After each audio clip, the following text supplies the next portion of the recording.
प्यारे बच्चों, हम लोग ग्रामीण साख के बारे में अध्ययन कर रहे थे। तो अब तक हम लोगों ने दो गैर संस्थागत संस्थाओं के बारे में पढ़ लिया।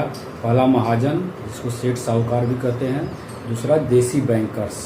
और अब अगला हमारा जो टॉपिक है सिलेबस के अनुसार, उसमें है आपके संस्थागत संस्थाएं, यानी कि जो ग्रामीण साख यानी ग्रामीण क्षेत्रों में ऋण प्रदान करने की जो संस्थागत संस्थाएं हैं, उसमें पहला आपका जो है वो है सहकारी साख समितियां, कोऑपरेटिव क्रेडिट इंस्टीट्यूशंस। इसमें आपका प्राथमिक सहकारी साख समितियां, केंद्रीय सहकारी साख समितियां और राज्य सहकारी साख समितियां आती हैं। इसके बारे में हम लोग आज अध्ययन करेंगे।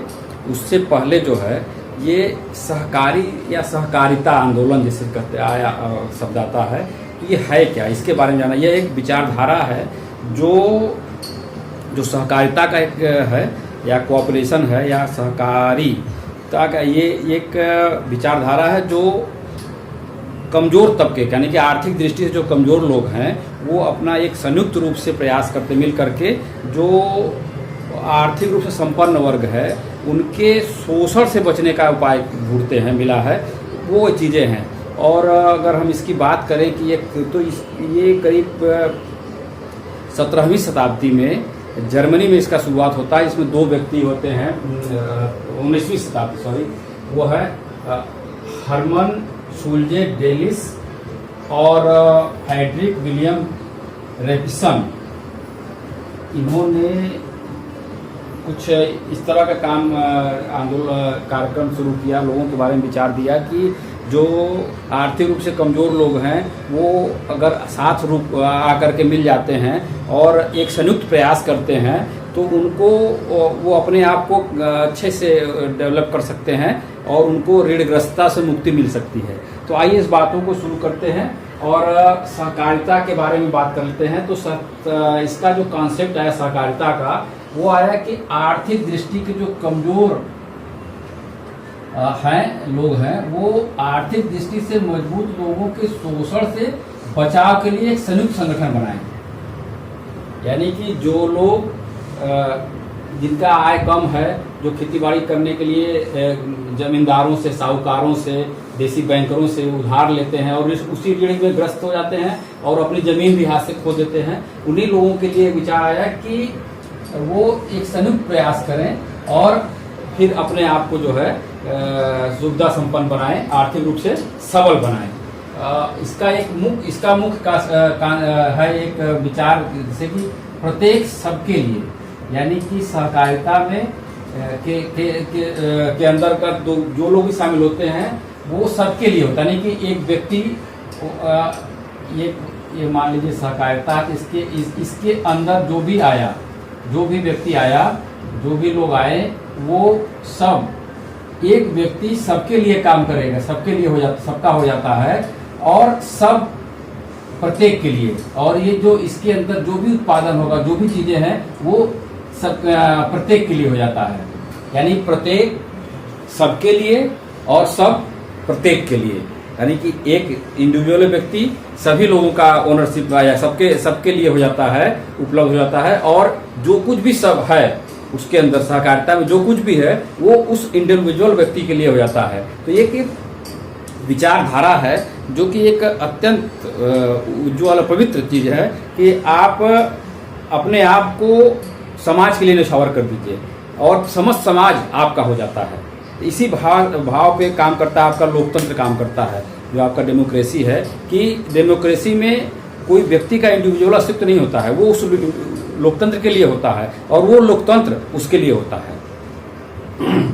तो इसी बात है। तो जो ये सहकारिता का जो मूल तत्व है उसका सिद्धांत क्या है, इस पे चर्चा कर लेते हैं। तो यह एक ऐच्छिक संगठन होता है। पहली बात होती है कि ये सहकारिता जो है आपका ऐच्छिक है, किसी तरह का कोई दबाव नहीं है, आप उसमें शामिल हो सकते हैं, उससे अलग हो सकते हैं, आपकी इच्छा है। यानी ये एक संयुक्त संगठन है, इसमें स्वतंत्र रूप से ऐच्छिक आपकी इच्छा है उसमें आ जाएगी। और टोटली जो है यह लोकतांत्रिक प्रबंधन है, यानी कि इसमें डेमोक्रेटिक व्यवस्था होती है, किसी तरह का कोई तानाशाही कुछ तरह का नहीं है, कोई किसी के ऊपर अपनी नियमों को नहीं थोपेगा।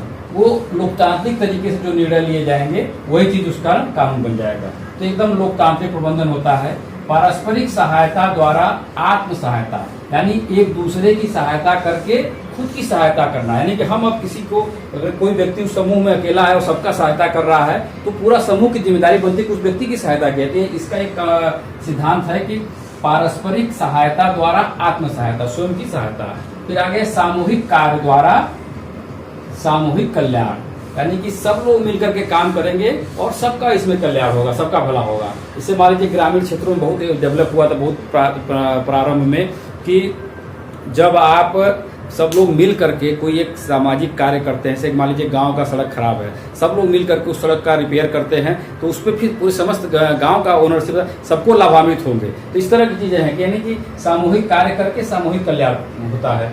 खुली सदस्यता होती है, इसमें किसी तरह कोई उन्हें ओपन, आप आओ जाओ, आप इसमें आ सकते हैं, कोई भी व्यक्ति आ सकता है, किसी भी जाति धर्म लिंग कोई भेदभाव नहीं होता है। इसमें समानता की बात की जाती है, सभी लोग बराबर हैं, हर एक व्यक्ति इक्वल है। नैतिक मूल्यों पर बल दिया जाता है, यानी कि इसमें कहा जाता है कि जो भी व्यक्ति आएगा ईमानदारी से वो काम उसमें करेगा। और इसमें मतलब गांधी जी के सिद्धांतों का भी एक तरह से होता है कि हर एक व्यक्ति जो है अपना अधिकतम, अपना जो उसके उच्चतम पार्टिसिपेशन उसमें करेगा, अपने योगदान प्रदान करेगा और उसकी जितनी जरूरत होगी वो उस चीज़ों का उपभोग करेगा। और सहकारिता जो है आपका मितव्ययिता के ऊपर, यानी कम खर्चीला होता है, इसमें एकता की बात की जाती है, सभी यूनाइट रहेंगे। तो इस तरह से इन मूल सिद्धांतों को लेकर के सहकारिता एक आंदोलन के रूप में चलता है, जिसी से जो है सहकारी साख संस्थाएं आपकी डेवलप होती हैं। जैसा कि हमने बताया कि यह आंदोलन, ये शुरुआत जो है जर्मनी में 19वीं शताब्दी के मध्य में प्रारंभ हुआ, जिसमें शहरी क्षेत्रों के लिए काम किया था हरमन सुलजे डेलिस और ग्रामीण क्षेत्रों में फ्रेडरिक विलियम रेफिसन ने काम किया था। कुछ चीजें हैं अब, जैसे कि अब यहाँ पे आपको परीक्षा के लिए बहुत महत्वपूर्ण हो जाता है, अति लघुत्तरी प्रश्न या बहुविकल्पी प्रश्न जो पूछे जाते हैं आपके, उसके लिए ये सब चीजें आ जाती है। तो इसको जरा सा अच्छे से इसको आप कहीं पे नोट करके याद कर लेंगे। जर्मनी में इसकी शुरुआत हुई थी सहकारिता का। ये हरमन सुलजे डेलिस और फ्रेडरिक विलियम रेफिसन ने शहरी क्षेत्र ग्रामीण क्षेत्रों में काम किया। और जहाँ तक भारत की बात आती है, भारत में सर फ्रेडरिक निकल्सन ने भारत में 1895 में 1895 में कृषि बैंक की बात की थी, कृषि बैंक की स्थापना किया जाए। उनका सुझाव था कि कृषि क्षेत्रों में लोगों का जो है सामूहिक योगदान रहे और उससे उनको ऋण दिया जाए, इस तरह की चीजें। तो 1895 में फ्रेडरिक निकल्सन ने सहकारिता की बात की थी। और फिर आगे बढ़ते हैं तो आपके 1901 में अकाल आयोग का गठन किया गया था अंग्रेजों द्वारा, और उसने भी सिफारिश की थी कि साख समितियों का स्थापना किया जाए, ऐसा सुझाव उसने दिया था अकाल आयोग ने। फिर आगे और बढ़ते हैं तो 1904 में आपका पहला सहकारिता अधिनियम पारित हुआ था। उस समय हालांकि अंग्रेजों की सरकार, ब्रिटिश गवर्नमेंट शासन था, लेकिन वो सहकारिता के लिए काम किए और उन्होंने जो है इस चीज़ को किया, पहला सहकारिता अधिनियम पारित किया। और इसी अधिनियम फिर आगे चल करके 1912 में संशोधित नया सहकारिता अधिनियम आता है, जिसमें कहा जाता है कि जिले स्तर पर जो है केंद्रीय सहकारिता समिति और राज्य स्तर पर, जिले स्तर पर केंद्रीय सहकारिता बैंक की स्थापना करें और राज्य स्तर पर प्रांतीय सहकारिता बैंकों की स्थापना किया जाए। इस तरह की बात जो है तो वो 1912 में की गई। और 1919 में मैकग्लेगन समिति गठित की गई और उसने सहकारिता को प्रांतीय विषय बनाया गया। उस समय उसने सिफारिश किया, जैसे यहाँ पे प्रांतीय विषय की बात आती है, जैसे कि हमारे यहाँ भारत एक राज्यों का संघ है, राज्यों के राज्य का स्वतंत्र अस्तित्व होता है, उसके बाद वो केंद्र से जुड़े होते हैं। तो जो भी विषय हैं वो संविधान के अनुसार 3 सूचियों में डाले गए हैं, केंद्र सूची, राज्य सूची और समवर्ती सूची। समवर्ती सूची से आशा यह होता है, आप लोग शुरू से पढ़े होंगे, कि जिसपे राज्य सरकार और केंद्र सरकार दोनों कानून बना सकते हैं। केंद्रीय सूची जो होती है, संघ सूची जिसको बोलते हैं, उसमें केंद्र सरकार यानी संसद कानून बनाता है। राज्य सूची होती है जिसपे कि राज्य सरकारें बनाती हैं अपना कानून, और समवर्ती सूची जिसमें दोनों मिल करके बनाते हैं। और अगर टकराव की स्थिति आती है तो केंद्र की जो है उसको को प्राथमिकता दी जाती है, यानी कि संसद के कानून को प्राथमिकता दिया जाता है। ये सब चीज़ें हैं। तो आपका जो ये जो सहकारिता है यह 1919 में के कानून में के तहत, जो अधिनियम के तहत प्रांतीय विषय बना दिया, यानी कि राज्य सरकारें इस पर कानून बना सकती हैं। और उस समय भारत के अनेक राज्यों में जो है इस पर कानून बनाए गए। और फिर पुनः आगे चल करके जब 1935 में आरबीआई का गठन होता है, तो आरबीआई ने कृषि साख के लिए, ग्रामीण क्षेत्रों में कृषि साख के लिए एक विभाग बनाता है, और उस विभाग के तहत जो सहकारिता को और प्राथमिकता दी जाती है। और इस तरह से आगे बढ़ करके कृषि साख विभाग आपका आरबीआई का, रिजर्व बैंक का जो है काम करता है। तो कुल मिलाकर के ये तो एक इतिहास की बात हो गई और एक विचारधारा की बात हो गई। अब आगे हम लोग जो पढ़ते हैं वो संस्थाएं जो आपकी ग्रामीण क्षेत्रों में कृषि साख की व्यवस्था करा रही हैं, उन संस्थाओं का जो है क्या भूमिका, कैसे कैसे काम करती है, क्या होती हैं, तो इस पे बात कर लेते हैं। तो सहकारी साख संस्थाएं आपकी है कोऑपरेटिव क्रेडिट इंस्टीट्यूशन, वो 3 वर्गों में बांटा गया है। यानी कि हमारा जो है वो व्यवस्था पिरामिड आकार में कार्य करता है। पिरामिड के आकार में त्रिस्तरीय व्यवस्था है। पहले स्तर पे आपका आता है प्राथमिक साख समितियां। प्राथमिक साख समितियों को कह सकते हैं ये ग्रामीण स्तर पे, ग्रामीण स्तर पे काम करती हैं। दूसरी जो आपकी है वो केंद्रीय समिति है जो जिला स्तर पे काम करती है। और तीसरी आपकी जो है वो राज्य स्तर पे काम करती है। तो इस तरह से एक पिरामिड आकार में, यानी कि आप जितने भी सहकारी साख संस्थाएं बनाई गई हैं, यानी वो प्राथमिक साख समितियां जो है हमारी, ये ग्राम स्तर पर जो काम कर रही हैं, कुल समितियों का 75% योगदान इनका है। यानी कि सर्वाधिक समितियां हमारी जो है ग्रामीण साख समितियां हैं। और उसके बाद जिले स्तर पर केंद्रीय समुदाय के ऊपर बढ़ते हैं तो केंद्रीय जिला स्तर पे होता है, और फिर राज्य स्तर होता है। एक तरह से ये हायरार्की बना दी गई है। राज्य स्तर पर जो समितियां होती हैं वो जिले स्तर की समितियों को फंडिंग करती हैं, सहायता करती हैं। और इसी तरह से जिला स्तर पर जो समितियां हैं, सहकारी बैंक है, वो आपके ग्रामीण क्षेत्रों के लिए फंडिंग की व्यवस्था करता है। और ग्रामीण स्तर पे है वो एक सदस्यों के लिए काम करता है। इस तरह से एक प्रशासनिक ढांचा बनाया गया हमारा। और अगर हम अब क्रमशः एक करके अध्ययन करते हैं, पहले चलते हैं प्राथमिक साख समितियों पे। तो प्राथमिक साख समितियां हमारी 2 तरह से कार्य करती है। एक तो होता है कृषि सहकारी साख समितियां, दूसरी है गैर कृषि, यानी कि किसानों के लिए कृषि क्षेत्र में कार्य करती है। और एक जो है गैर कृषि, यानी कि शहरी क्षेत्रों में काम करती है। उनका कार्य क्षेत्र होता है कामगारों के लिए, शिल्पकारों के लिए ऋण की व्यवस्था कराना, वो अलग है। जो कृषि सहकारी साख समितियां हमारी हैं, जो प्राथमिक स्तर पर ग्राम स्तर पर काम करती हैं, उसका गठन कैसे होता है, क्या काम करता है, इसके बारे में डिटेल अध्ययन हम लोग कर लेते हैं। तो क्रमशः चल के एक एक पॉइंट पर विचार करते हैं। तो आपका सबसे पहले आता है सदस्यता, यानी कि ग्रामीण साख समितियों में सदस्य कौन होता है। जैसा बताया गया है आपको, खुली सदस्यता होती है, ऐच्छिक संगठन होता है, तो कोई भी व्यक्ति इसका सदस्य हो सकता है। यानी कि एक ग्राम सभा का व्यक्ति उसका सदस्य हो जाएगा। और इनका आकार की बात करें, गठन की बात करें, तो ये बस वही ग्रामीण क्षेत्र का व्यक्ति मिल करके आपस में एक समिति बना सकते हैं, और उसका समिति का आगे चल के पंजीकरण होता है, ये सब चीजें होती हैं, वो बात करते हैं। तो ये समिति जो है 100 से 10 से लेकर के 100 व्यक्तियों तक हो सकता है, और भी आगे जा सकते हैं। लेकिन ये माना गया है कि आकार इसका, एक ग्रामीण क्षेत्रों में 100 परिवार है तो हर परिवार का एक व्यक्ति उसमें जाकर के सदस्य हो जाएगा, और इस तरह से चीजें हो जाएंगी। इनका कार्य क्षेत्र होता है ग्राम स्तर, एक गांव, यानी जो ये ग्राम सभा जिसको बोलते हैं आजकल पंचायती राज में, उस ग्राम सभा में कार्य क्षेत्र का हो जाएगा। पंजीकरण अनिवार्य कर दिया गया है, यानी कोई भी समिति बनेगी, कोई भी कृषि साख समिति बनेगी, वो ग्रामीण क्षेत्रों में उसका पंजीकरण कराना अनिवार्य हो जाता है। दायित्व तो क्या होता है, तो व्यक्तिगत दायित्व होता है और सामूहिक दायित्व होता है, यानी कि एक व्यक्ति की दायित्व होती है, यानी जो सदस्य है उसकी जिम्मेदारी होती है समिति के अच्छाई के लिए कार्य करना, और सामूहिक रूप से भी जिम्मेदारी होती है उसमें। तो इस तरह की चीजें होती है कि दायित्व जो है दोनों हो जाता है। अब आगे बढ़ते हैं, प्रबंध और संचालन कैसे किया जाता है, इन समितियों का प्रबंध और संचालन। तो प्रबंध के लिए एक प्रबंध समिति होती है जिसमें 5 से लेकर के 9 सदस्य होते हैं, और साधारण सभा होता है जिसमें कि प्रबंध 2 भागों से कर देते हैं। एक तो आपका साधारण सभा होती है जिसमें सभी सदस्य होते हैं, सभी जितने भी उस समिति के सदस्य हैं सब लोग साधारण सभा के सदस्य होते हैं।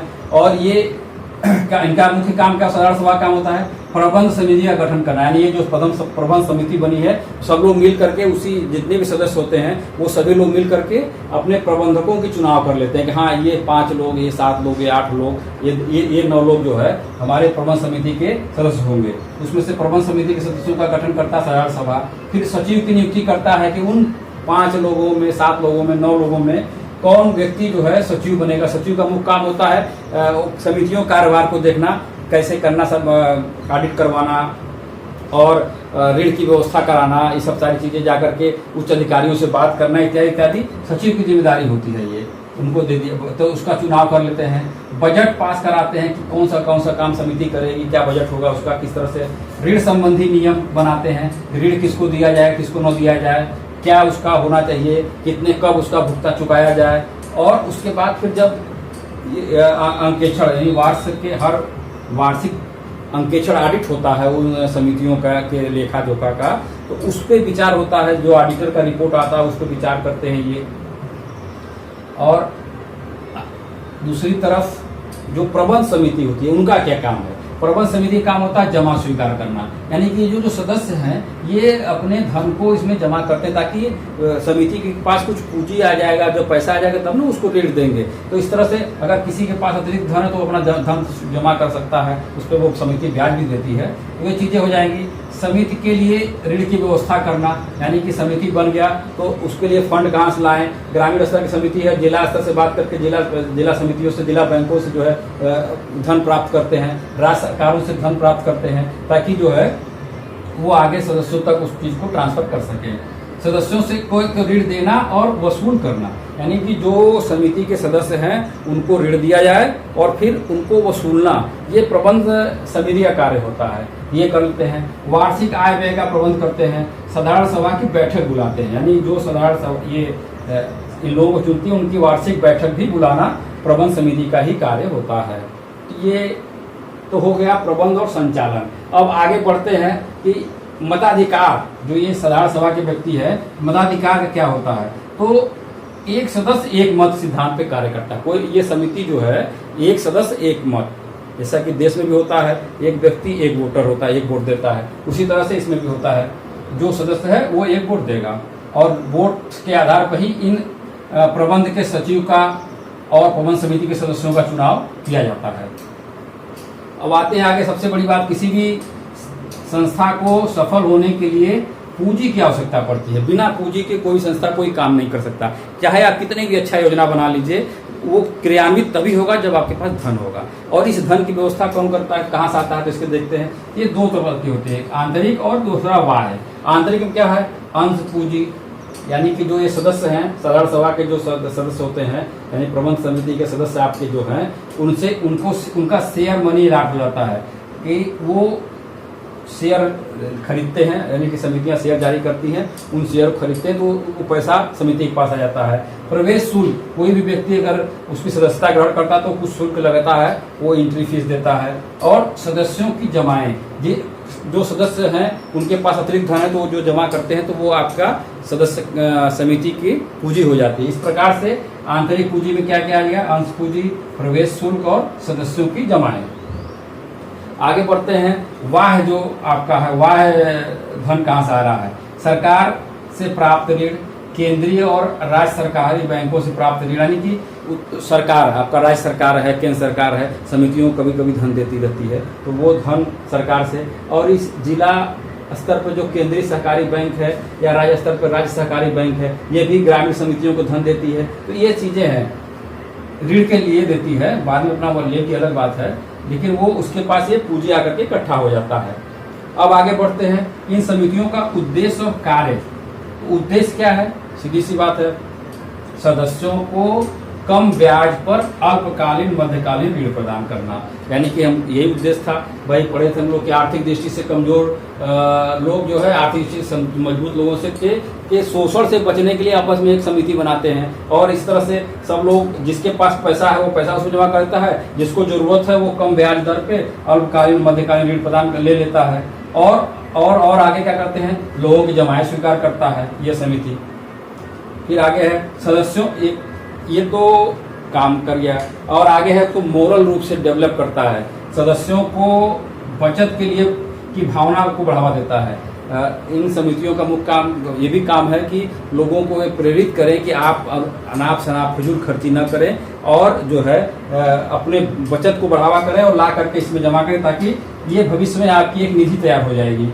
आगे बढ़ते हैं, बीज खाद कृषि यंत्र के लिए उचित मूल्य का ये भी वितरित करते हैं। यानी कि समितियां धन तो देती ही देती है, साथ साथ वो जो है किसानों को खाद बीज की व्यवस्था करती है, कृषि यंत्र भी देती है कम मूल्य पर, उचित मूल्य पर, और दैनिक उपयोग की घरेलू सामान भी का वितरण करती है, जैसे साबुन, तेल, चीनी और भी चीजें जो है वो कपड़ा इत्यादि जो है, ये घरेलू उपयोग की चीजें जो है ये ग्रामीण साख समितियां जो है प्रदान करती हैं उचित मूल्य पर, कम मूल्य पर। तो इस तरह से ये साख समितियां जो है कार्य करती हैं। आगे और बढ़ते हैं, इनकी ऋण नीति क्या है, इन समितियों की ऋण नीति पे चर्चा कर लेते हैं। यह केवल अपने सदस्यों को ही ऋण देती है, एकदम तय है इनका कि जो व्यक्ति इस समिति का सदस्य होगा, जो व्यक्ति इस समिति का सदस्य होगा, सिर्फ उन्हीं को ही ऋण दिया जाएगा। उत्पादन कार्य और ऋण ये 3 प्रकार के देते हैं, उत्पादक कार्यों के लिए, अनुत्पादक कार्यों के लिए, और पुराने कर्ज को भुगतान करने, यानी कि पुराना कर्ज कोई है किसी व्यक्ति का, किसी सदस्य का, तो उसको चुकाने के लिए। उत्पादक कार्य बीज खाद कृषि यंत्र हो गया, अनुत्पादक कार्य विवाह के लिए या भोज इत्यादि तमाम सामाजिक संस्कार होते हैं उनके लिए, और पुराने कर्ज अगर किसी महाजन ने कर्ज लिए उसको चुकाना है तो समिति कहते हैं कि लो और उनका चुका दो। इस तरह से चीजें करती हैं, ये ऋण नीति होती है, केवल अपने सदस्यों को देते हैं, और 3 प्रकार के ऋण देते हैं, उत्पादक कार्य, अनुत्पादक और पुराने कर्ज। अब ये सब चीजें हो गई, इसके बाद समिति काम करता है, साल भर काम किया, कुछ उसने लाभ कमाया, अब उस लाभ का वितरण कैसे होता है। मान लीजिए कि उसने साल भर में कुछ पैसे लाभ के रूप में कमाए, तो उनका वितरण कैसे किया जाए, उसके लिए नियम बनाए गए हैं। जैसे कि जो समिति अंश नहीं है, जिन समितियों के पास ये अंश पूंजी नहीं है, उनके लिए नियम है कि वो सारा लाभ जो है संचित कोष में जमा कर देंगे। यानी कि इसमें भी 2 ग्रुप बना दिया गया कि जिन समितियों का अंश पूंजी नहीं है, जिनके पास, उनका समस्त लाभ जो है संचित कोष में जमा किया जाएगा, और जिन समितियों के पास अंश पूंजी है, जिन समितियों के पास अंश पूंजी है, उनके लाभ का वितरण जो है इस तरह किया जाएगा कि 25% संचित कोष में, और जो शेष 75% बचेगा वो अंशधारियों में वितरित कर दिया जाएगा। यानी जो शेयर होल्डर्स होंगे उसके समिति के, 25 मतलब 100 रुपया कमाता तो 25 रुपया तो पहले संचित कोष में डाल देगा, और शेष 75 रुपये में बाकी शेयर होल्डर्स में वो बढ़ जाएगा। इस तरह से समितियों का लाभ का वितरण होता है। एक और छोटी सी बात आती है, यदि रजिस्ट्रार सम्मति मिल जाए तो इस लाभ का जो है 10% शिक्षा या दान के लिए रखा जा सकता है। समिति के प्रबंध समिति चाहे, उसके सचिव चाहे, तो रजिस्ट्रार यानी कि जहाँ पे पंजीकरण कराया गया था उस रजिस्ट्रार से अनुमति ले करके 10% हिस्सा शिक्षा एवं दान में रख सकते हैं। इस प्रकार से आपका हो जाएगा कि अंशधारियों के लिए 25% आपका संचित कोष में जाएगा, 65% हो जाएगा अंशधारियों में जाएगा, और फिर 10% शिक्षा और दान के लिए जाएगा। जब ये रजिस्ट्रार कहेगा तब, नहीं तो अन्यथा की स्थिति में 25% संचित कोष में, 75% अंशधारियों में वितरित किया जाएगा। और जिन समितियों में अंश पूंजी नहीं होती है, वहाँ समस्त लाभ जो है संचित कोष में जमा कर दिया जाएगा। ये तो हो गया आपके कृषि सहकारी साख समितियों का स्ट्रक्चर और कैसे कैसे काम करता है। इसमें तमाम ऐसे छोटे छोटे प्रश्न हैं जो कि आपको अति महत्वपूर्ण रहेंगे परीक्षा के लिए, उसको आप अच्छे से तैयार कर लीजिएगा। अब बात करते हैं प्राथमिक गैर कृषि साख समितियां। ये चूंकि अभी भारत में बहुत डेवलप नहीं है, हमारी कृषि क्षेत्र में तो बहुत डेवलप है, बहुत काम करती हैं समितियां, लेकिन ये जो गैर कृषि है यानी कि जो कामगारों को, बुनकरों को, इत्यादि लोगों के लिए काम करती हैं, वो अभी कम डेवलप है। और उनका भी काम पूरा स्ट्रक्चर इसी तरह से, जैसे आपके कृषि साख समितियों का संरचना है, जो चीजें हैं, इसी सेम चीज को आपको जो है गैर कृषि साख समितियों के लिए चीजें आती हैं। तो आज अभी हम लोगों ने ये किया, अब आगे हम लोग बढ़ेंगे तो केंद्रीय साख और केंद्रीय सहकारी बैंक और राज्य सहकारी के बारे में बात करेंगे। चलिए फिलहाल इतना।